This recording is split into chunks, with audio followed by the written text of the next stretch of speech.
Hey everyone, welcome to another episode of The Other Side of Addiction. Guys, I apologize for being red. Number one, I am not blushing. And number two, I do not have a sunburn. I just have some terrible lighting, something I definitely going to have to work on, but it's going to have to work on today. So, I guess you could say I'm blushing, but I'm not. Anyways, hey, we got a really, really good show today. So our guest today, Kevin Strauss, did I say your last name right? Kevin Strauss, like Levi Strauss. Strauss. So Kevin Strauss. So Kevin and I met through a gentleman by the name of Steve Ramona. Steve does Doing Business with a Servant's Heart podcast. And I'm very, very grateful, Steve, if you get a chance to listen to this. Thank you so much for connecting Kevin and I. We spoke about a month ago. And gosh, we were on the phone probably for 20, 30 minutes, and we probably would have been on even longer. However, I was at a networking group, and as soon as I was talking with Kevin, within 5 minutes, I knew he was someone I wanted to have on the show because of his knowledge.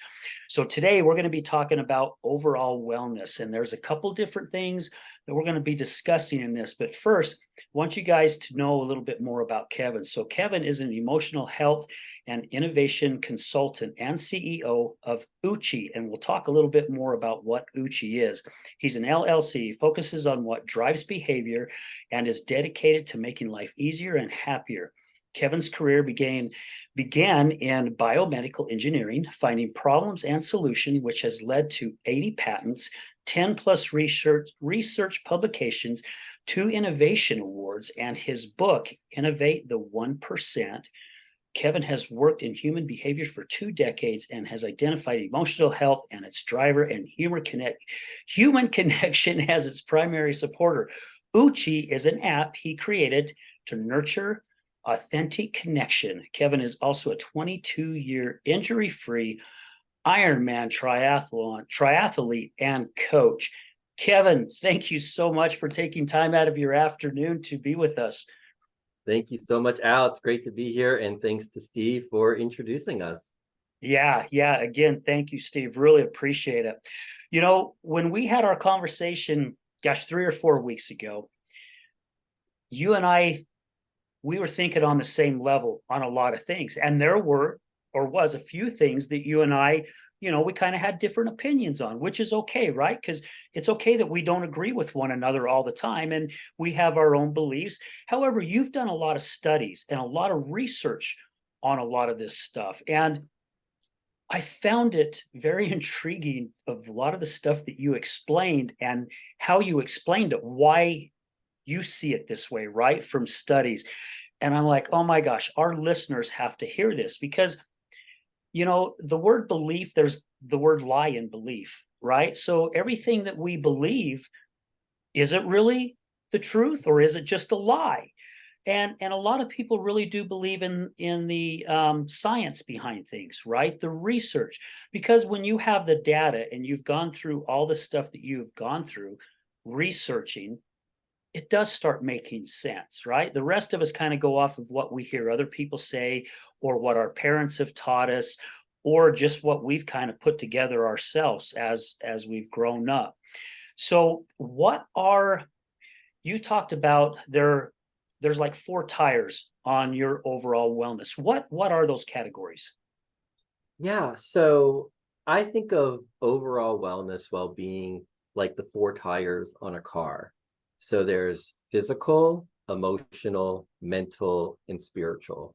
And I know there's a lot of different models for wellness, different wellness wheels, but those are the 4 that I've landed on, after reviewing all this research and thinking about it and practicing and observing and experimenting and, all that. I've landed on these 4 primary areas, and each one is its own unique area, but they all interrelate, right? So just like the tires on a car, if just one tire is flat, that car doesn't run very well. And you cannot just inflate one tire and think your car is going to run well. But that's often what we do with physical health. We think like physical health, just keep inflating that tire and you're going to, just keep putting effort, eat better, exercise more, eat better, exercise more. But it doesn't work, and as a triathlete, and look, I know this because I've been through this stuff, and I've been in the triathlon and endurance athlete community, and other communities like backpacking and ballroom dancing and things like that. And what I've learned, I'm just going to jump all the way to the end here. What I've learned is the more extreme a person's behavior, the deeper their emotional pain. And, I talked about these four tires, the physical, emotional, mental, and spiritual. But my definitions for emotional, mental, and spiritual are very different than most of society. And this way, I think they're more accurate. I think they're more inclusive. I think they do not discriminate. And I think they can easily incorporate other areas of wellness that other people talk about, like social health or financial health, how those fall under one of these four main categories or tires on the car. I love how you use the four tires as the analogy, right? Because even when you rotate your tires, if you rotate it the wrong way, right? If you take tires off one side and put it on the other side, eventually the tread's going to come off, right? Or That's right. something's going They to all happen. interrelate. It all Right. interrelate. And I don't know if I said that, but each tire is nurtured. You put air in each tire by itself, but all these tires, all these elements of health do interrelate, right? Yeah. Like your physical impacts your mental, and your mental, your emotional, your spiritual, your mental. They all interrelate, but they're all their own, unique areas Yeah. of health. Well, and so, yeah, it's like, I don't know. I'm kind of looking at it as like building a house, right? Before you can build a house, you got to dig the hole. Well, at least here in Utah, we dig holes, right? Then we put a foundation up.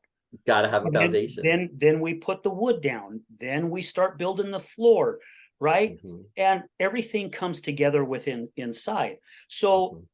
even with like the physical, we talked about eating good and working out and things like that. However, also part of physical is mental, right? Having your head focused, right? Mm-hmm. Being, Mm-hmm. because I take a product called Natty Addy, and it only has 3 ingredients in it, all natural ingredients. And I love the focus that it's given me at the gym, right? I mean, I Mm-hmm. can really focus on my breathing. And what a lot of people don't understand is when bodybuilders or people who lift weights looking in the mirror, they think they're looking in the mirror to watch their muscles. No, that's not true. In a way, it is. We're watching our muscles contract. However, we're making sure that our form is right, right? Our breathing, Mm-hmm. that we're breathing properly, because you don't hold your breath, you breathe in, and as you're Right. lifting, you breathe out. Unless you And want to pass out. unless you want to pass out, right? Which happens to a lot of people, Right? right? Mm-hmm. So again, it's all part of that house, right? Part of that Mm-hmm. structure. Then you move Mm-hmm. into, I guess, like Well, and if you spiritual. don't have your basic needs met, which to me is this foundation that we're Yeah, talking about, I think of foundation, human foundation is our basic human needs. And basic needs are universal. Nowadays there's so much of this, like in school, like every child needs to have their own specific coursework, designed just for them. Or, we're talking about DNA or genetic based pharmaceuticals, so it's just for your DNA, and everything's so specific and so individualized. But honestly, that's not how we got to where we are today. The 200,000 years to how we got where we are right now is by working together and connecting in relationships. But also, the basic human needs are universal for every human being on the planet. I mean, you could even go so far as to say every mammal, or you can go so far as to say every um, fauna on the planet, and it's air, water, food, sleep, shelter, and love. And by love, I mean love, connection, and belonging. And that's what's nurturing your emotional health. The first 5 are physical, which if you don't have that and you're dead, well, nothing else matters, right? right. But you can have very poor physical health and still be alive, but you have to have that emotional need being met, or else everything just goes off track. Yeah. Yeah. And I believe in that true heartedly. I mean, I think even during our conversation before, we were even talking about the energy, right? Everything's putting off We energy. did. I mean, Mm-hmm. this chair that I'm sitting on is putting out energy. This cup water bottle that I have in front of me is putting off energy. The paper that I'm writing on is Yeah. putting off energy. And it's scientifically proved that Yeah. everything puts off the energy. And Everything's energy and it's vibrating at a frequency. And yeah, it's just a matter of when that energy slows down, does it become matter? yeah, That's E equals MC squared right there, you know? yeah. Well, and it goes back to where, I don't know, for me, I kind of look at it as in the spiritual part of things as well. And then also even my physical and emotional, because how many of us have walked into a room where someone just got done fighting and you walk in and you almost feel like you could cut the air with a knife, Yeah. right? You can feel that Or you energy. can walk into another room, like, I go to this event called First Fridays. It's been going on for a lot of years. And back before COVID hit, when we brought in 130, 140 plus businesses from across the Wasatch Front, you walked into that room. And I mean, it was like somebody just handed you 15 Red Bulls. I Yeah, mean, like seriously, electrifying. it was just the energy was just so flippin' Yeah. high. Yeah. So again, that goes to prove how all that does, how it all combines together. It And all interrelates. It's all connected. yeah, Everything through the energy, is connected. Yeah. yeah. Because everything's energy. What what got you to do what you're doing? I mean, what was it that one day you woke up, or as you were growing up, and you just went, you know what? Yeah. I got an idea. I'm going to be an emotional health and innovative consultant, and I'm going to Oh be God, the that was leader. so not the plan.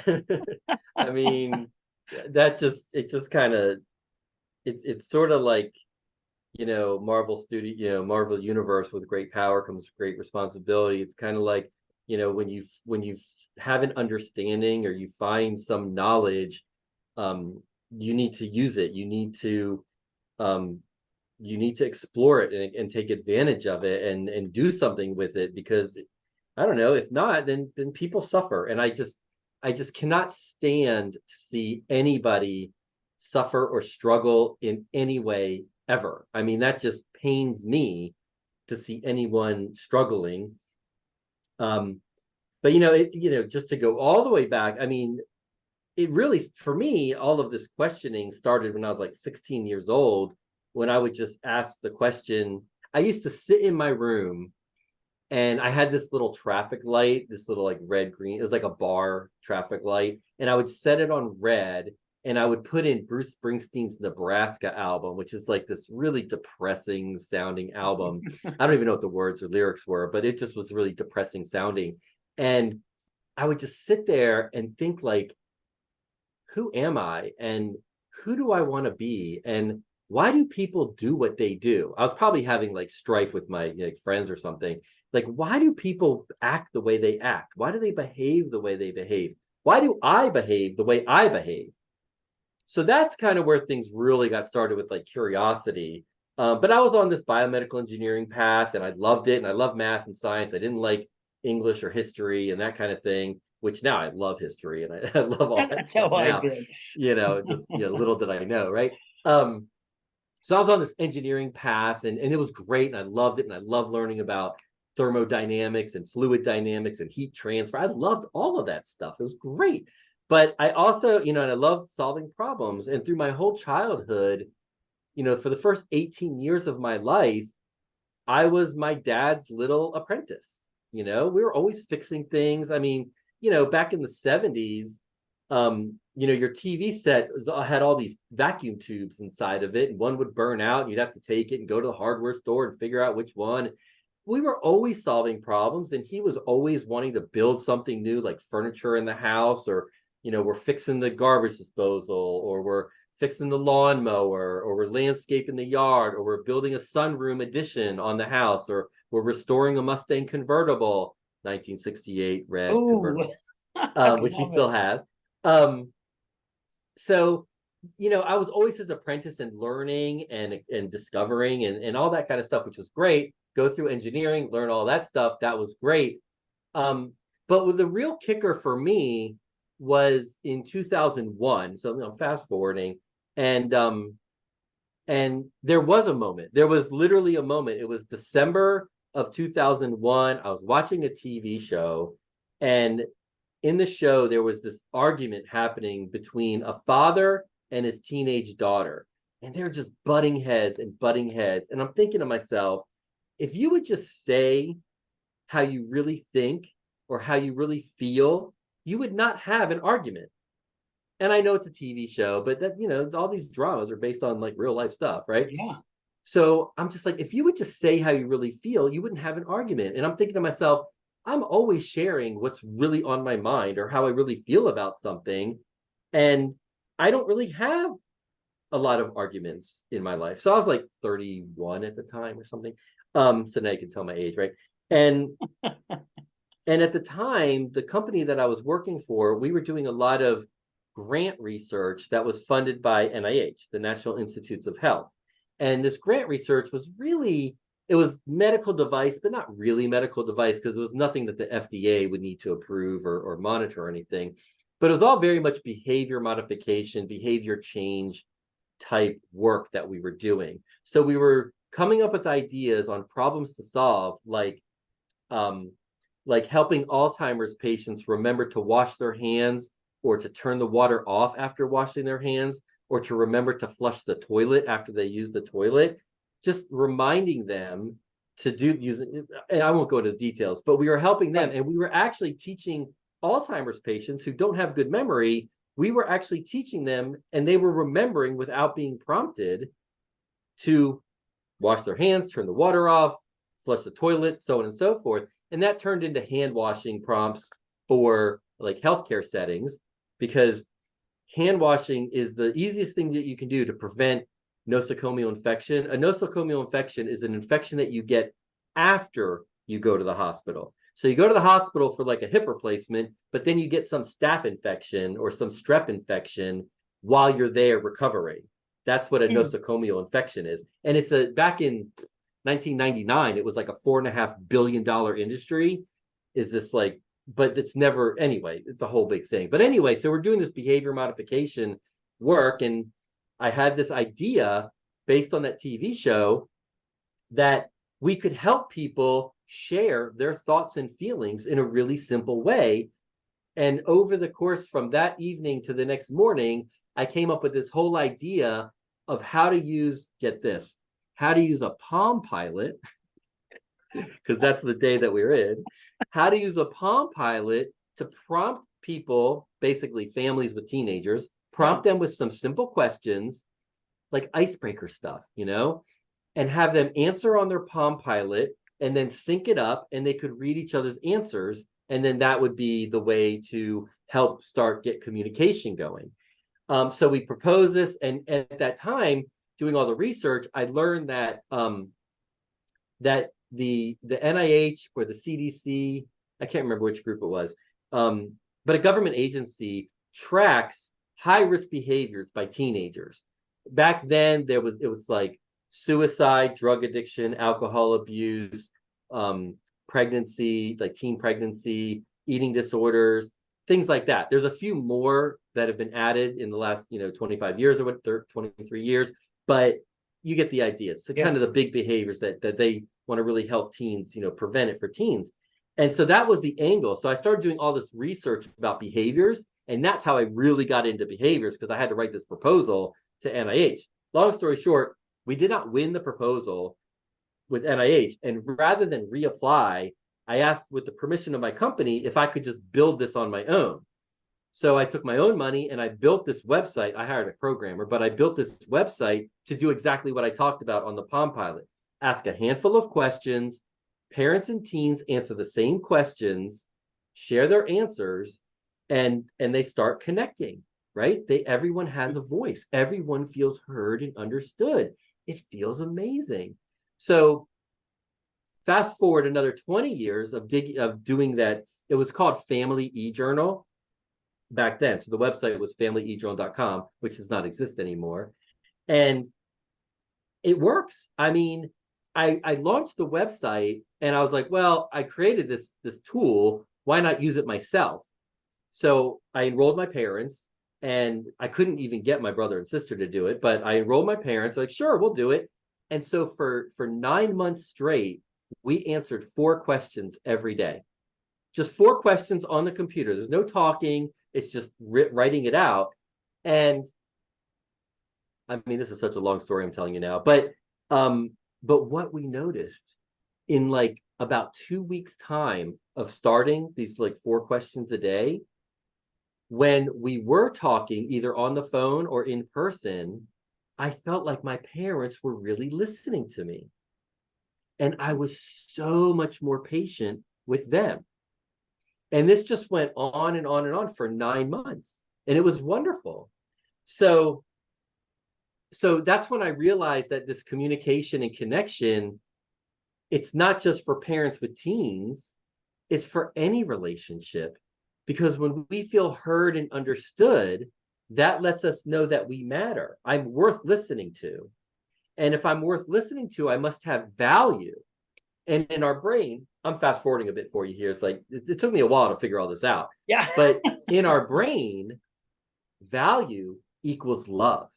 And love is a basic human need. And when a basic human need is not met, if a foundational element is not met, it hurts. It causes pain. That pain is real. And a human will do anything to ease their pain. And in the absence of knowing how to love and connect, how to share and hear and listen, we turn to behaviors to try and ease, numb, compensate, distract, avoid, whatever our pain. And that pain is emotional more often than not. You know, you said a key word a few times here, and it's feeling heard, right? We all want to feel heard. And especially in a relationship, I feel, right? Because my wife and I, we went to some counseling for about 12 weeks. And that was one of the things our marriage counselor talked about, right? Because some had got on between my wife and I, where she feels like she's not being heard, right? And I'm basically doing the same thing she's doing. I'm feeling like I'm not being heard. Yeah. And it hurts. It's just constant hurt back and forth. Right. And the guy that we worked with, he's like, it's as simple as this. Let the person say what they need to say. Then you go, you know what? I hear you. Yeah. This is how I see it, right? Or this is how I feel it.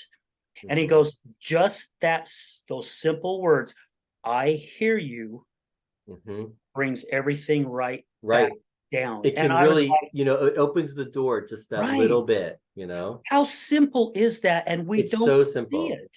We don't do it. We don't do it. And I'll tell you that, feeling heard and understood. So I talked about how, I came up with the idea originally in December of 2001. Because I saw this conflict between people and they weren't sharing what they were really thinking or feeling. They weren't listening and hearing each other, right? Yeah. Well, it took, and I, followed my father around for 18 years. I was his little helper guy. And, my mom was always there to help with our homework and all this great and wonderful stuff. I don't have any ACEs, adverse childhood experiences. I don't have any of those like 9 or 10. I don't have any of those. But as much as loving as my parents are, and they told us, often, all the time, how much they love us, I was also raised in an environment of constant judgment and constant emotional neglect. So like if I was crying about something, my mom would say like, well, don't cry. It's no big deal. That's dismissing my feelings. Yeah. Right. Or if you want to cry, just go up in your room and cry by yourself. I don't want to hear it. So I would just go up in my room and cry by myself. I'm a very feeling person. And I would just cry by myself. It hurts. I feel alone. I don't feel heard. I don't feel understood. And it took me 15 years to figure that out for my own self, that I didn't just create Uchi. So Family eJournal eventually turned into Uchi, the app. But I didn't do it just to solve this conflict that I saw on TV. I did it because I needed to feel heard and understood by my parents, the people closest to me, because those are the people, if you don't feel heard and understood by them, they matter most to you and it hurts the most.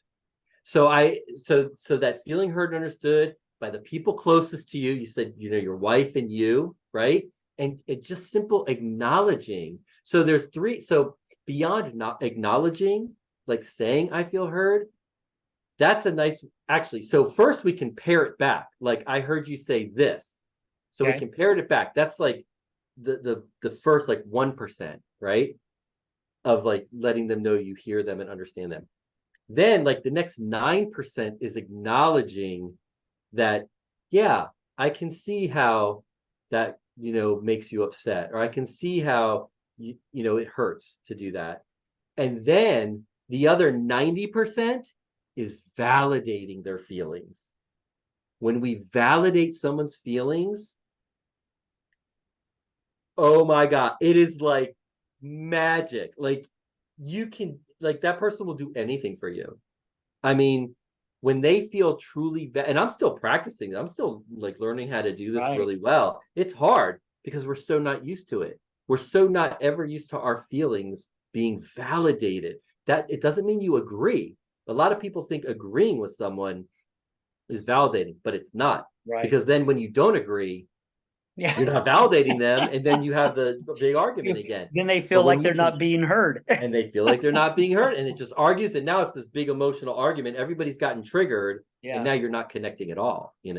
So yeah, acknowledging what you're saying, like just I hear you, which is it's such a great start, but there's other levels that you can go to that go so much deeper. But it all goes back to feeling heard and understood, which translates to valued, which translates to love.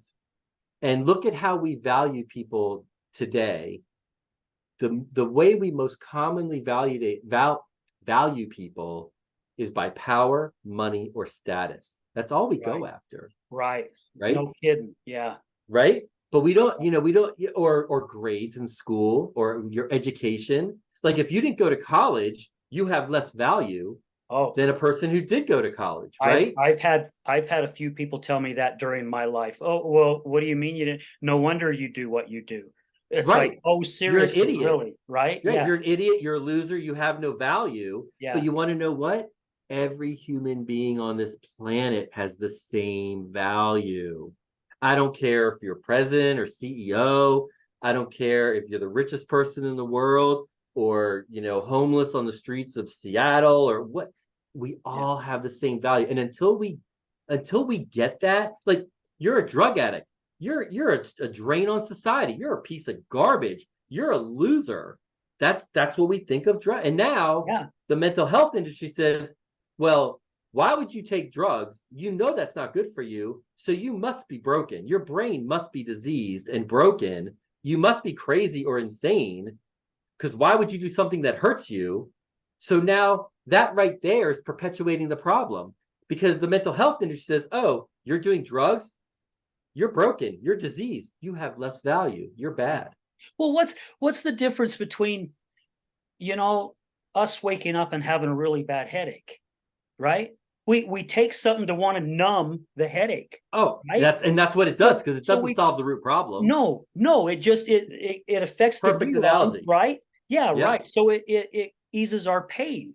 Mm-hmm. That's all that people who battle addiction, no matter what the addiction is, it's just not drugs and alcohol, right? Right. It's That's why it's all not a physical addiction, problem because gambling addiction, sex right? addiction, like porn addiction, like it's Yeah, not about the substance. And why is the person going after the substance? You can't be addicted to a substance unless it's been introduced to your system. yeah. So why are we doing it in the first place? To You numb can't be addicted, ourselves. right? To numb. And that's Yeah, what I hear from, people who I've got, a bunch of friends who, I mean, I have friends who were, you know, we're talking on the street, homeless, getting arrested, total drug addicts. But I don't ever say a drug addict is in recovery. I can't stand that term. I can't stand recovery. I It's so inaccurate. It's so wrong. I can't stand the idea that, when's the last time you took drugs? 20 years ago. I've been sober for 20 years. Dude, I don't still identify as I'm a recovering baby rattler. Like yeah. I used to use a baby rattle in a pacifier every day. I'm not a recovering pacifier. So what the way I say it is a person who used to use drugs to numb their pain, right, to ease their emotional pain, they no longer use drugs to ease their pain. You're not in recovery. You're not still going. You don't have this Ah, scarlet letter label, which is now announcing to everybody that you're less than, that you don't have value. You have the same value as everybody else on the planet. that's really interesting because there's an organization here in Salt Lake that's really been working hard on changing the language, and we actually had them on our show. And it's like I used to have a problem when my wife would stand up at AA meetings and say, "Hi, my name's Janan and I'm an alcoholic." And I remember telling her one time on the way home, I'm like, "Why are you putting that label on yourself? You haven't drank in 3 months, 2 months, 4 months, whatever it may It's a be. status So label. why are you labeling?" So this place called USARA, they're working on changing the language. However, they've changed it to, "Hi, I'm so and so. I'm in long-term recovery." Nope, And wrong. the reason why they say that, right, is because every day they're working on their recovery, right? They're because at any time they can fall backwards. I just had a friend about But even 7. recovery is not accurate in my opinion. Okay. What are you recovering from? Are you recovering from being neglected as a child? I mean, that was put on you. Right. Are you recovering from not feeling heard and understood? Are you recovering from a basic need not being met? No, none of that is accurate. I would say, "Hi, I'm Kevin. I no longer use substances to ease my pain, Wow. but I still need the support of other people. Right. I still Right. need community. I still need belonging. And you guys can identify with me because you also used to use substances to ease your pain, but you're not broken. You're not in recovery because you failed at something. I mean, you could say I'm in recovery because I'm trying to get over all that, pain that was thrust upon me, that trauma, that was thrust upon me. And again, the trauma can be, it's not just the big T trauma, it's the little T trauma of shame, judgment, degradation, and emotional neglect. There's others, but those are the four that I landed Right. on. I mean, I was having a conversation yesterday with a woman, and she grew up where her stepfather constantly, daily would say, "You're useless. You're worthless. You're never going to amount to anything. You're not my favorite daughter. This person's my favorite daughter. I don't even like you." To their child. And you have to recover, like you're in recovery, like it's your fault. Right. No, it's not So your fault. This is the environment that you were just trying to survive. And to me, someone who has been using drugs or substances, that's the solution. That is the solution that they found to survive their environment. It's no longer serving you, it's harming you more than helping you now. So let's find another way. Let's understand what the root is. Let's understand that the root is the environment that somebody else created for you. Now, granted, once you are taking substances and then it does changes your brain. I mean, it does right. all the other, Then it ends up being but you your have to choice, take right? them, right. But you Yeah. have to take them to get started, Yeah. So I really don't even like the word recovery because I feel like it's implying that this is your fault, that you need to get over it. Now you got to take responsibility for yourself, of course, Yeah. but how it all got started was most likely completely not in your control. It was somebody else created an environment. Look at the people who went to Vietnam, right? The Right. soldiers who went to Vietnam, they were doing, they were smoking cigarettes, marijuana, and cocaine like out of control to survive their environment. And I don't remember the numbers of how many soldiers were using over in Vietnam, but when they came back, like it was like a 90% drop in use of substances because they had their family and they weren't in this life or death environment. Hmm. So So they just stopped using it. so basically, like the recovery. I mean, this is making sense with what you're saying, Kevin, because I'm picturing someone getting in a car accident, right? Or just being in an accident at work or hiking or playing a game or whatever. They break their leg, they break their arm, or, you know, they go through some other kind of trauma. They go through Big T trauma. recovery, right? They go through recovery to help heal themselves, right? Because you have to go to physical therapy. You're in recovery, right? Okay. To start going through things. However, you're working on recovering to get yourself well. Once you're well, that recovery's gone. Right. Once your leg right? heals, once you're back to, walking or jogging again because had a knee replacement, your ACL got blew out or whatever it was, you don't say for the rest of your life you're in recovery. I mean, Right. But however, you're still using tools to make you stronger, right? So if I absolutely. don't want to, if I Because don't health want has to to, be nurtured for life. right. And as a triathlete, right? If you get an injury, which you haven't had an injury, but I'm sure you've I seen have. others that get the injury, you Oh get yeah. injuries, and to keep yourself from having that same injury, you continue to work that area to make it stronger, right? I So you or don't I have do the other injury. tools, but yes, I do what I need to do so that I don't get that injury. And Yeah, just to be clear, I do have my aches and pains and of so on, course. but I say injury free for my just to be clear about this. Um, I've never missed a season or a race that I registered for because of injury. So Okay. that's But it's still that you're still making yourself or others who have gotten injured, they make those areas stronger so they can continue on the path that yeah, they're going through. So really, those yeah. who those who have battled addiction in the past, they've recovered from it, right? Because they're a year, 6 months, 2 years, 5 years, Yeah. whatever. And However, that can be personal, like whatever you think you yeah, like at yeah. whatever stage you feel like, okay, I'm over this now. Maybe it's 3 months, maybe it's 2 years. Okay, that's all personal. It took me 6 years before I identified as a triathlete, you know? However, So they're still okay, using those tools to make themselves stronger, right? So right. they don't fall backwards, so they don't slip down that wrong slope again. Yeah, before, Yeah, that's to making try and sense. ease their pain, you know, if we don't address the pain, the underlying root cause, if we don't reconcile that in some way, um, then it's going to be really easy to go and start using those substances again, or using food again. I mean, how many people eat their feelings? Oh, You quite a know, few. Yeah. right? I mean, most of America does. That's why we're obese, right? So, I mean, 2/3 of the population is overweight or obese, in America. So, just choose your vice, whether it's cocaine and heroin or drugs or I don't know, triathlon. Yeah, I right. mean, like I said earlier, the more extreme the behavior, the deeper the emotional pain.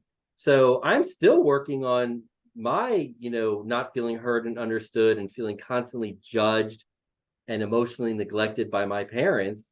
Even though they say I love you, it's hard for me to really receive because I had so much of this little T trauma that was day in and day out for, still to this day. Yeah. Um, so I'm still working on it. I'm still working on myself too, But that's what health and wellness is. You don't just eat one bowl of vegetables or do one workout and think, "Oh, I'm done with my physical health." Done Like with the you rest of got my to do life. it from birth till death. You got to do it. So, Huh. but this is where I learned about some of my behaviors, and again, I'll just say it again, the more extreme the behavior, the deeper the pain. So for me, always getting judged and criticized growing up, how did that manifest in my behavior? I became an overachiever. Yeah. I get a master's degree in biomedical engineering. Come on, that's a little ridiculous, right? I mean, not ridiculous, but you know what I mean. I'm a 22-year Ironman triathlete. You don't need to do triathlon or Ironman triathlon to be physically healthy, right? I've earned 80 patents. That is obscene and absurd, right? But for me, I mean, I was on a roll and I was working with a great company and great people, and we were really helping a lot of people. But even the most constructive behaviors can be detrimental, in the long run. But for me, get another patent. Maybe now people will think I'm valuable. Maybe now someone will love me, Yeah. How you many know? times do you see that? I mean, seriously, right? We, Elon Musk, Bill Gates, yeah, Jeff Bezos. I mean, we're judging ourselves by, or even like Donald Trump, our neighbors and things like that, right? I mean, we see a constantly. neighbor that pulls up in a 2023 three-quarter ton GMC, and you're like, You're like, oh, man, well, gosh, man, he's successful. Okay, right? I'm going to do one better. I'm going to pull up in a 2024 GMC Right. plus pull a new bolt behind it, right? right? You know, because it's I'm better. I'm more valuable. right, I right, deserve love. Somebody love me. right. When really it's, and I don't know, I could be looking at this wrong, Kevin. It's our own self being, right? And being, I'm saying with a capital B and a capital E and the ing, right? It's being us, loving ourselves, being comfortable within our own skin. Yeah. If I look at myself as successful, even though I may only bring in 30 grand a year, that's all that matters, right? It doesn't matter what somebody else over here, like, you know, I hear every once in a great while, and it's all over, right? It's like no matter where I go, I do a lot of networking or different things, and it's like, oh my gosh, so and so, man, he makes like $100,000 a year. You know what? Good for him. I am Sure. so Good for them. happy for him, Hmm. you know, but it's like we're judging ourselves because of what somebody else is Well, doing, and we're judging other people. and we're judging the other people at the We're same at constantly the doing same it. time. Absolutely. But Because like, how why? many? Because it makes us feel better, right? If I'm Well, judging you, Kevin, it's because I've got an issue. I'm making myself feel better making yourself feel more or valuable. valuable. There you I go. matter more. I'm more Yeah. valuable. Value equals love. Yeah. I need the love. How many Academy Award speeches, actor wins the Academy Award? How many of those speeches do they say, I made, $30 million for this, and that is just the best thing ever. Thank you. Right? Like Yeah. on in someone's eulogy, like someone, you're at the funeral eulogy. Are we talking about their bank account? Are we talking about all the houses they had? No. How the cars they had? No. We're talking, did they live life to the fullest? We're talking about their family and Whose friends more lives than did they anything else. touch? We're talking about the relationships, right? Yeah. That's what, maybe the relationship with the planet, but we're talking about relationships with other people. That's what really matters because that's our basic need. Money was invented by humans. It is not a basic human need. Humans didn't invent the need for air and water, but humans invented money. We made it a basic human need so we can unmake it a basic human need. You Yeah. know. And we made it a So status. I'm sorry. And we made it a status, right? You have to have so much It's to be status. successful. Yeah, it's all status. Status equals value. So we're not our value system is all upside down, and it's literally killing us. Literally, it's killing us with drug addiction and alcohol abuse, but it's killing us with um literally people are killing themselves because they just don't see any other option to ease their pain. Yeah. So they'll just die by suicide because they just don't see another out. Like that's it. I don't see an end to the pain, so I'm just going to end it all. That's why people die by suicide. Yeah. Yeah. It's not because they're crazy. I believe that I'm just going to make a blanket statement. I know it's not 100% true, but I'm just going to say I believe that every parent unconditionally loves their child.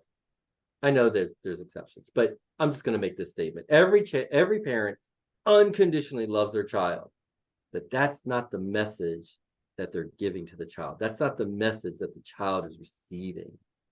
And when we judge and shame on a day-to-day basis, Yeah. it just breaks them down. And I'll tell you something else too about the being and loving ourselves, right? Valuing ourselves.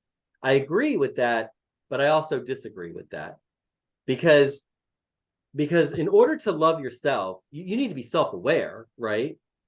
And a human baby is not self-aware until like age 6 or 7. So for the first let's just say 6 years, for the first 6 years of a human baby's life, they're not self-aware and they know nothing about self-love, but they most definitely know the love of their parent.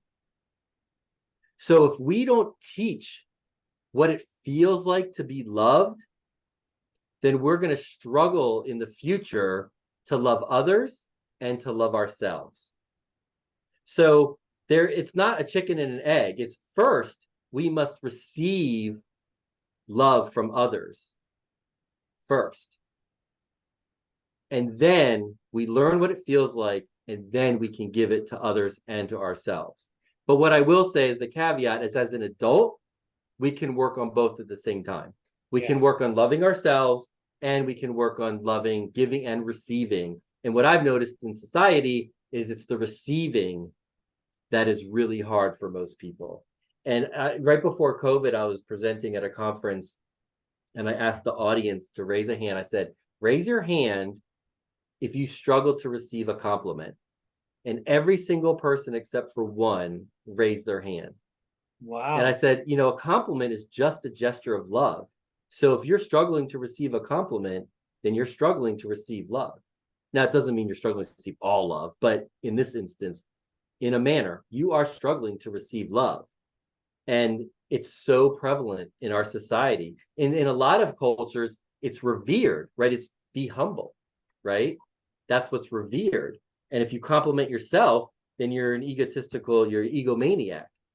And now, since I just happened to mention the word egomaniac, you know, what is the ego really all about? You know, the ego is just you. It's not some little person inside you. It's just you. And an egomaniac is always complimenting themselves. They're always telling everyone else how great they are, right? I'm the best. I'm wonderful. Why? Because they really don't feel it, and they're not receiving it from anyone else. They probably never received it from their parents or some other, you know, adult figure. So they're in such desperate need of feeling loved, and in such desperate need of that attention. So they have to give it to themselves because they're not getting it from anyone else. Then it makes it harder to give it to them because they're, you know, so it becomes this negative feedback loop. But that's all an egomaniac is. They're just so desperate. When we see a kid just, oh, don't give them any attention, they're just trying to get attention. No, they need attention, or else they're going to start using drugs to numb their pain. Right. Because it's crazy. I mean, I've heard things and read in books too where children who didn't get disciplined and went in the wrong direction. And as they got older and started working through their issues and their trauma, they were starving to be disciplined, right? They were starving to So it's the have extremes someone again. show them that emotion that they care, right? That they care. That can They be a care. sign. Like if I'm disciplining you, that means I do care about you. Yeah. But again, look up the word discipline and break it down. Discipline comes from disciple, which is more of like a student. So Okay. it's not, you know, we think of discipline as punishment, but discipline is really about teaching and learning. You know, you're a disciple. If you're my disciple, then I want to help guide you, not just punish you. You know, so back to the words matter and the group that you were talking about wanting to change their language and wording. Yeah. You know, let's see what the derivation of some of these words are and how we're using them. And like I think the definition for mental health is completely inaccurate. I definitely prefer, obviously, my definition for emotional health, and for me, spiritual health has nothing to do with God or religion. Exactly. I mean, yeah. that just drives me crazy that it's so assigned, it's so attached to God or religion.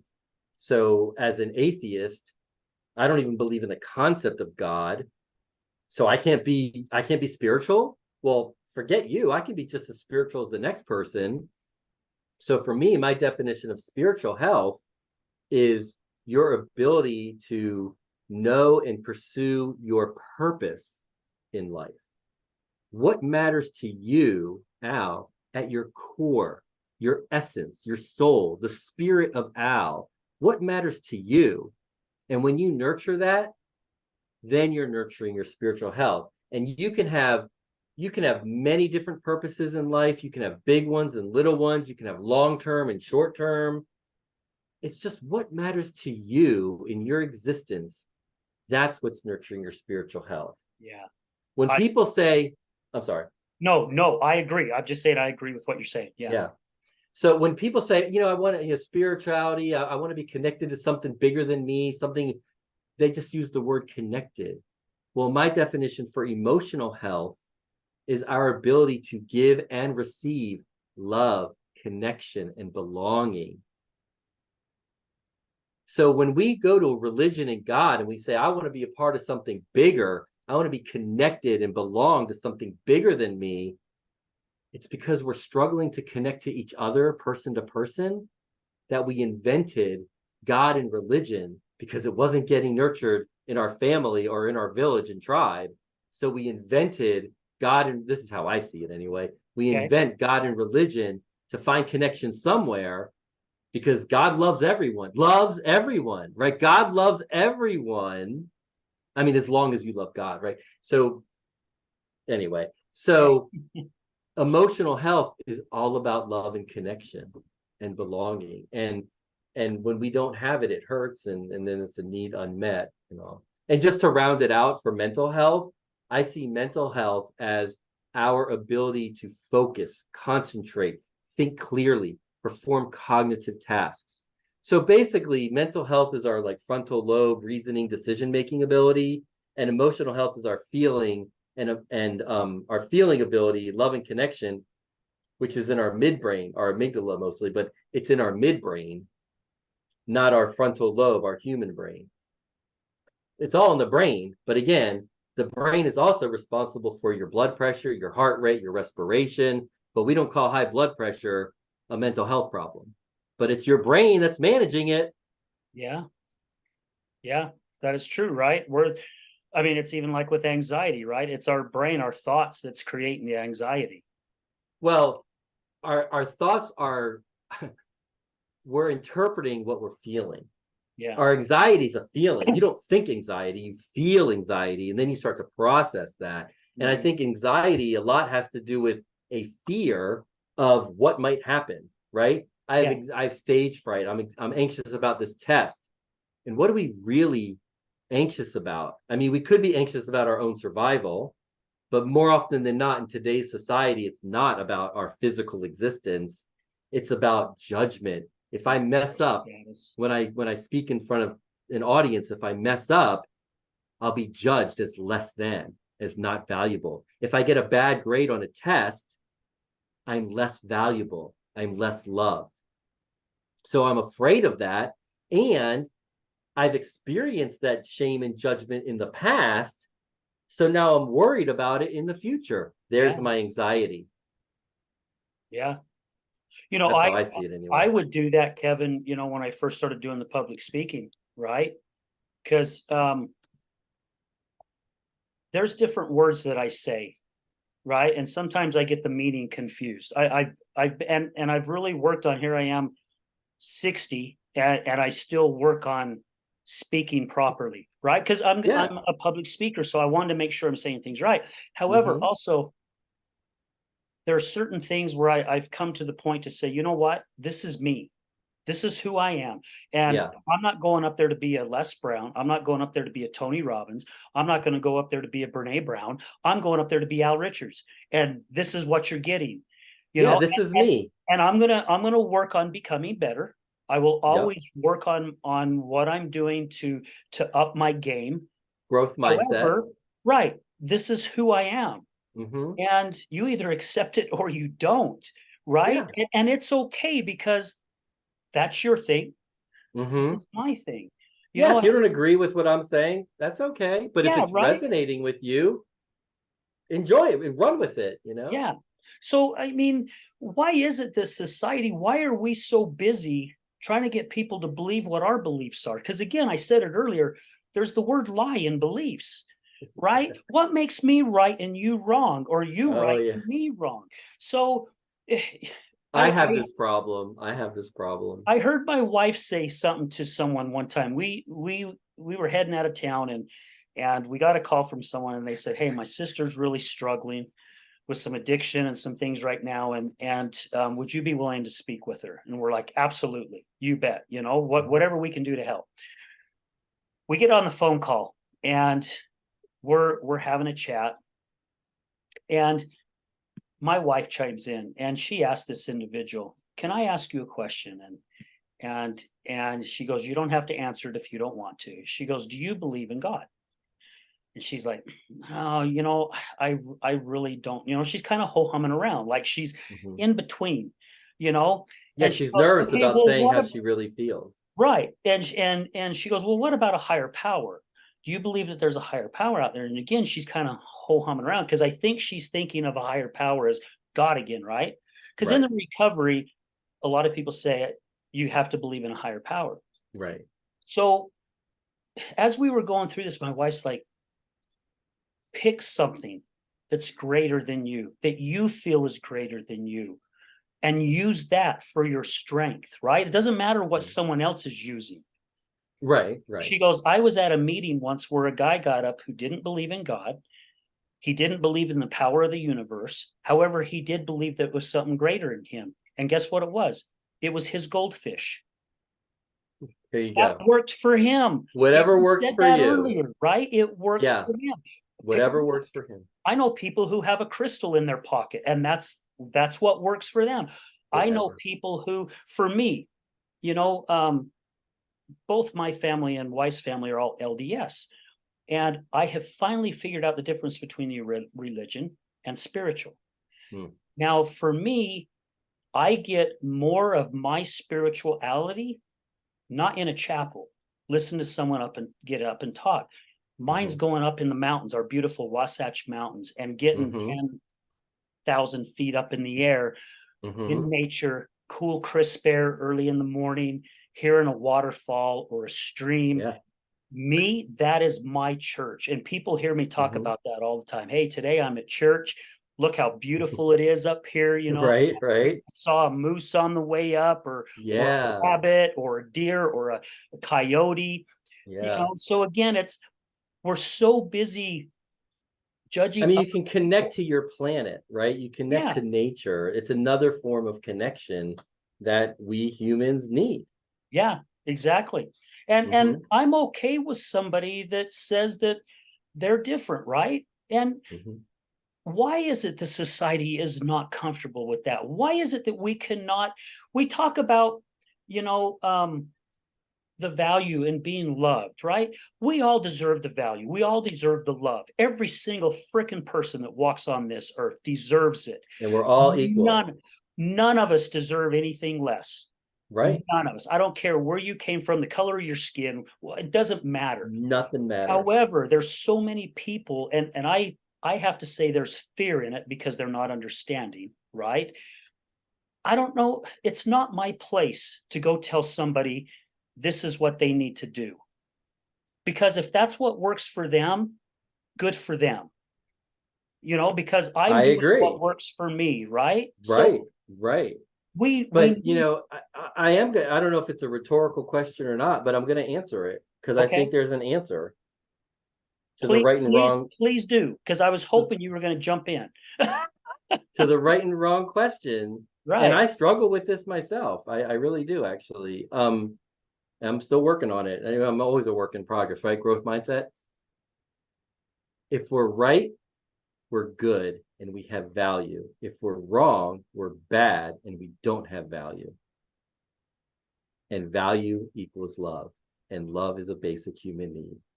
So if you tell me I'm wrong, if it turns out that I'm wrong, then I have less value. I I just won't be put you in the loved. cheap seats up here, huh? Yeah. So then we subscribe to certain tribes, like you see all these different books about tribalism and tribes, and even Uchi tribe is like you know, is a whole element of the Uchi app. But we associate with these groups of people, whether it's your football team, your school, your religion, your politics, political party, whatever. And we dig in we dig our heels in, we dig our claws in and identify with that group. And if it turns out that we cannot be wrong, because if we're wrong, then we're bad and we don't have value. So that's why we're butting heads with Republicans and Democrats, or Christian and Jew, or Jew and Muslim, or Muslim and atheist. I mean, forget atheism. I mean, you are just like, just the worst of the worst, because what, you don't believe in God, you don't believe in my God, but I'm going to go back to your belief again, your Yeah. belief word and statement. I made a video about this and I posted on YouTube. Most of what we believe for throughout human history has turned out to be wrong. Right? I mean, we used to believe that when you sneeze, you're expelling evil spirits. Right? We used to believe that the earth was the center of the universe, that the sun revolved around the earth. Right? We used to believe, like, we knew for a fact the world is flat. I mean, that everybody knows this. And if you said otherwise, you would be stoned to death, imprisoned, or exiled. Yes, right? Right? Yeah. But now we know, well, no, the world is a sphere. We can prove it, with science, So, I mean, we knew for a fact that we had to sacrifice virgins to the volcano god. I mean, you have to do that. If you don't do that, I mean, we're going to be in a real mess, Right. Right? So like hell and brimstone and sulfuric, whatever. So we must sacrifice virgins to the volcano god. But then we realize, oh my God, this is so ridiculous. That is so absurd. We know that there's no volcano god that we have to sacrifice virgins to, but we know that we have to pray to all these different gods, right? God of love, God of war, God of fear, God of almighty, right? We have to pray to all the gods, or else we're going to be in a world of hurt, as human beings, right? We know this. I mean, we know this for hundreds, thousands of years, until we realize, oh my God, how silly of us. We know that there's not multiple gods. There's only one God. Duh. There's only one God. That's the God you're supposed to pray to. There's only one. Until we realize there's no such thing as God. We made it all up to feel loved and connected to something more than us. And we weren't able to connect to each other as human beings, so we invented something. But, back to our belief systems and all, most of what we believe to be true. I mean, even today, in 40% of medical schools, they teach medical students that Black people experience less pain because the color of their skin. So their skin is thicker and has fewer nerve endings, or fewer nerves. So Black people experience less pain. It's taught in 40% of medical schools in North America, or the US anyway, and it's completely not true, but it's still being taught today because somebody believed it. Wow. Yeah. So if I'm right, I'm valued and loved. If I'm wrong, I'm bad, I'm not valued, and I'm not loved. And that hurts. So I'm gonna get angry, because it's easier to feel hatred and anger than it is to feel the pain of not feeling love. Yeah. That is so true. I mean, seriously, it is easy to get angry on it. Right? Gosh, Kevin, this has been an awesome conversation. I've really enjoyed the show. I can't believe we've gone over an hour already. I don't even know how long it's been. Yeah, geez. I think throughout this whole show, there are things both you and we've agreed upon, and there's, like, even when we first had our conversation, right, and some things that we didn't disagree, or that we didn't agree upon. However, it is so cool to see two guys can have a conversation and none of us throwing a fit on the other end going, oh, well, you just sharing our perspectives. Your rear end, right? Yeah. Because again, this is what you do, this is what I do. Yeah. And I'm hoping that those that watch this show understand what all this whole meaning was about, right? Because the overall wellness, I think we hit, and unless I'm mistaken, and if we have missed something, let's hurry and get it out, because I think we've hit the whole overall wellness of being, right? Yeah, I mean, I shared the different definitions, but like when we're able to think through a problem and we're able to manage our household and buy our groceries and balance our checkbook and clean the house, and our kids are going to school and they're doing their homework, and we're doing our job. That's our mental health in action. We're making, oh, wait, the oil light came on in my car. I got to go get the oil change. I gotta, where am I going to go? Who am I going to call? How much is it going to cost? That's our mental health, and you can see this in people's, in when you like, if you happen to get a suicide note from someone who was successful, with their suicide, or actually you get these manifestos from the people who shoot up schools or grocery stores or churches or whatever, their manifesto, they have planned this stuff out to a T. Like that guy who shot up the grocery store up in Buffalo, he did reconnaissance missions. That's your mental health.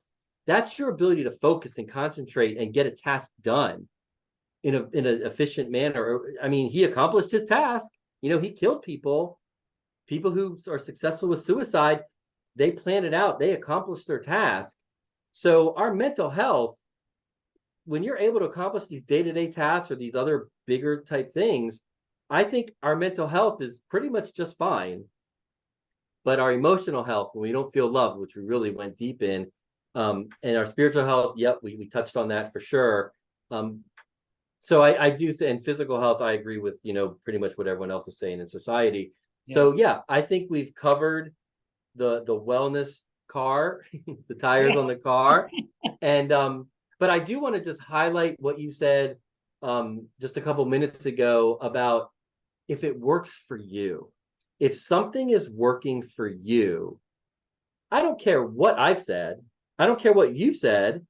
If it's working for you, keep doing it. No matter what, that's actually the number one rule that I have with the athletes that I coach. Mm-hmm. My number one rule is, if something's working for you, keep on doing it. And when it's not working for you anymore, then let's talk about it and figure it out. Because I know things that they're doing incorrectly, but right now it's still working for them. So I'm like, okay, yeah, here's what I think. But if you want to keep doing what you're doing because it's working for you, then okay, keep doing that. So that number one rule is be true to you. What matters to you, what's working for you, which is, I'm just parroting back what you were saying, and I totally agree with it. Thank you. And I think I told you this last time too when we spoke on the phone. There's a lady who I love dearly. Her name's Janie Marvin. She's done a ton of research on the mind. She has studied it. She has broke down the definition of almost every kind of flipping words you can think of. Right. I think you guys would be awesome to get in contact with one another. So I'll have to do an introduction email and or a text or something, and hopefully you guys would have a chance to talk. She is an amazing lady, and matter of fact, a lot of her books, I mean, she's got like NASA and some other places that are looking into her books, because it all has to do with the mind and how we perceive things and certain words, right? Yeah, that'd be great. I mean, the only way that I've gotten to where I am today, it wasn't just me in a room by myself. I read books and articles and study and experiment and observe and talk to people and listen to people. And I didn't get here just by thinking of my own stuff. I think it's sad that the mental health industry is still basically following the teachings of like Freud and Jung and stuff from the 1800s and even before. So I think that they're wrong in most of what they're talking about, and we still follow that. But I couldn't have gotten to where I am with the stuff that I've shared, some of which has resonated with you, hopefully with your audience. I couldn't have gotten here without all of that. Right. So the more people to talk and challenge, question, maybe all my stuff is bunk and got to go in a whole nother direction. I don't know. Right. Well, again, it's using your voice, right, Kevin? I mean, you're using your voice, you're throwing something out there, and hopefully it's resonating, because this is what we do on the other side of addiction as well, right? Guests come on that have all kinds of experience in trauma, mental health, sound bathing, different professionals, psychiatry. We have people come on and talk about their life, the trauma, the stuff that they've gone through, the addiction that they've gone through. And again, it's using our voice. And one of our missions on this show is to also get rid of the stigma, right? Because people are looking at things totally the wrong way. And I just had the honor of being on one of our morning TV type talk shows here in Utah, and it's called Good Things Utah. and Channel 4 puts it on, and it's, you know, you have some beautiful ladies that get up there and they have guests, and I've been asked to come back every quarter. And I was Oh, just wow. on it a week ago this past Monday, and that's what I talked about was stigma. You know, Wow, what an honor. the Yeah. way society looks at, you know, Yeah. individuals who battle addiction, and it's Yeah, the time. stigma is totally there, you know, Yeah, yeah. and I mean, I'd love to, God, to keep going here, but I would love to talk about stigma. I actually believe that the mental health industry are the ones who created the stigma. I think you said that before when we was When on we the first phone. chatted, I might Yeah, have. I yeah, think they created stigma because the way I think the whole mental health industry is based on a false premise. Like we were talking about beliefs that we believe to be true or they're actually wrong. yeah. I believe this is where I am today is that the whole mental health industry, and I'm generalizing, but I'm also very serious and literal about this. The mental health industry is based on this idea that a person with our big brain is in control of everything that we do. I'm in control of all my actions, all my behaviors, all my words, everything I do, I'm in control. And if I can't control it, if I'm doing some behavior that's destructive, then I must not be in control. So I must be broken. My brain must be broken because I can't think my way through this. And I'm doing things that are detrimental to myself or to others. And if I'm doing things that are detrimental and my brain is broken, I'm bad. I am less than. I'm diseased.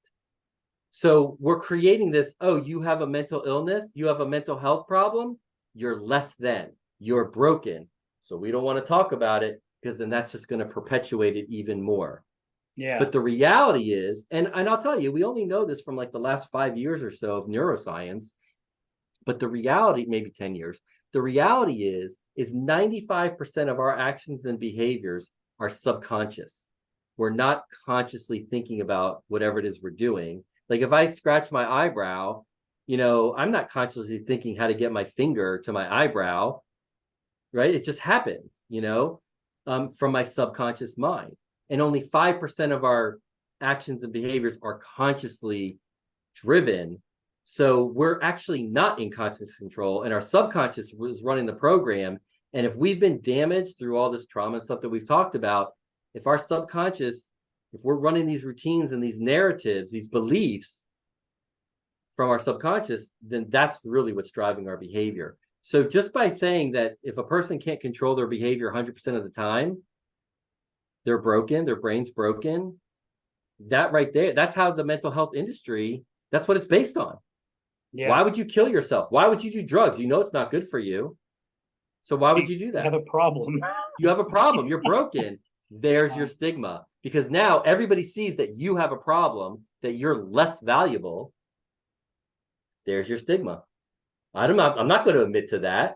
Or I see some drug addict on the street, homeless, and I think, oh, what a loser. They can't they can't manage their own life. Just go get a job. Anybody can get a job at McDonald's, right?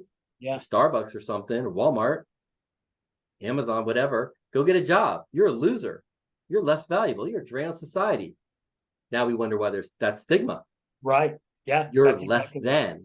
Less than. So I think the mental health industry created the stigma. Very well put. Very well put. And I think I'm putting my finger on that one too. Yeah, I do believe that there's something to do with it. Definitely. Definitely. Yeah. So before we wrap this up real quick, because I have another call at 3, tell our listeners a little bit about Uchi. So Uchi is, thank you for that, actually. So Uchi is a social app. It's very private. It's guided communication that just helps you feel closer to the people who matter most to you.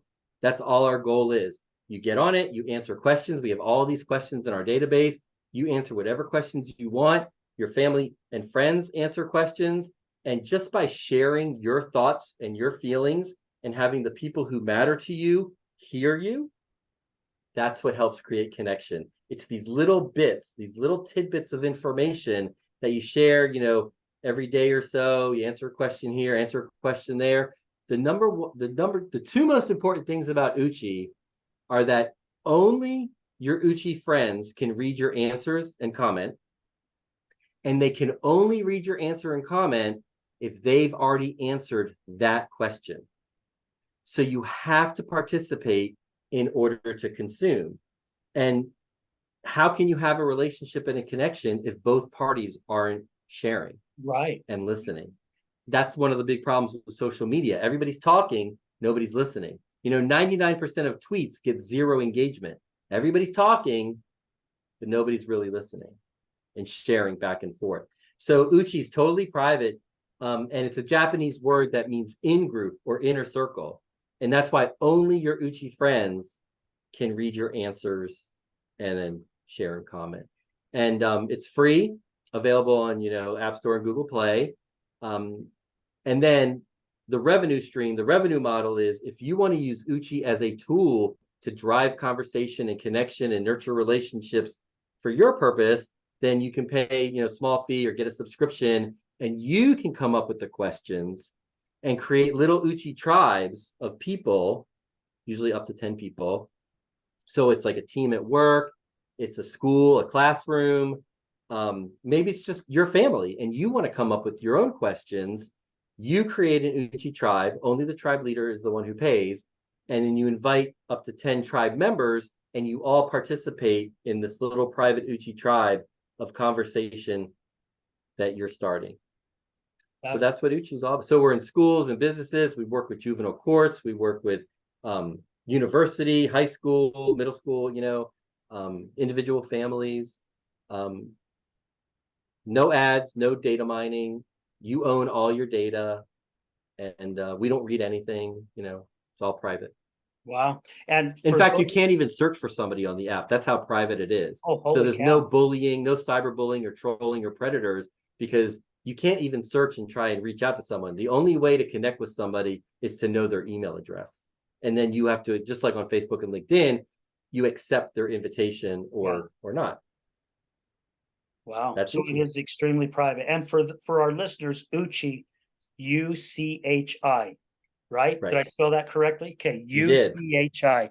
So guys, check it out. And we will also have it on the comments at the bottom of the comments on the show when the show posts. And I think I've gotten more sunburn while we've been on the show. I look Did the light change? more red before. I don't know. Maybe the lamp is burning me. I should have put some suntan lotion on. You need some sunscreen.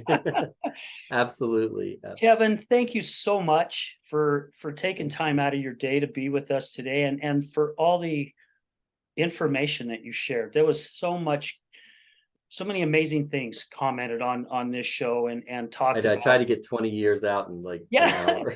Yeah, well, and we don't keep it at an hour. That's why we're coming up close to an hour and a half, right? Right. I mean, we started a little after 1:30 Mountain Standard Time. However, I mean, that's what's cool about the show. I don't hold people to that strict 60 minutes, right? I mean, it goes till it goes, and because the information needs to be put out. Well, that's so interesting, because that's exactly how an Uchi tribe works. You come up with 10 questions and 10 people, and what our data shows is that an Uchi tribe conversation usually lasts about 1 to 2 weeks, because it's all done asynchronously. So you're not doing it in real time like a text message or Discord or something. So just like this conversation's coming to a natural conclusion, an Uchi tribe does too. And then just create other Uchi tribes, because you can create as many Uchi tribes and be a part of as many Uchi tribes as you want. So the conversations just naturally come to an end and start some more. I love it. I love it. Last question. Are you okay if I share your information on the bottom of the comments about who you are, a little bit, or your website, or all the stuff? Website. I just don't do email because they get spammed, but definitely uchiconnection.com, the Uchi app. I can give you links so people can go directly to the App Store or Google Play, but you can just search it. You spelled it, UCHI. So like I said, I just want to help people live easier, happier lives. And this is a tool that I created, and there's other tools out there. But have fun with this one. I love it. Well, thank you again. Thank you again for your time. And listeners, guests, sponsors, everyone, thank you for your love, your kindness. Thank you for all your support. I do my best at the end of every show. You know, guys, none of this would be possible. The show wouldn't be growing if it wasn't for you guys. I mean, it's not me. It's a platform. It's for people to come out, use their voice, share some things, share some knowledge. It all falls underneath the addiction umbrella. Even though we bring all kinds of different things in, to me, it still falls underneath that umbrella. So thank you everyone for all your love, support, and all your information and knowledge that you give to our listeners. So we're going to end it as we do. Oh, one last thing. I almost forgot again, guys. Mark your calendars for Saturday, October 7th. We're going to be holding our third Healing Utah Success Summit. Our first one was really good. Our second one was even better. Guys, this one is going to blow you out of the water. I mean, seriously, we have got some amazing things that's going to happen with this one. We've got 4 speakers that's coming in this time. I'll be speaking. Mallory Roosh will be speaking. Curtis Marsh will be speaking. Brad Neufeld would be speaking. You want to come out and be inspired and be touched. And here's some amazing stories of people who have gone to the depths of hell and come out on top and being resilient, right? And making something of their life. So guys, again, October 7th at the Free Miller Enterprise in Sandy, Utah. Guys, remember, addiction is giving up everything for one thing, and recovery is giving up one thing for everything. We're out.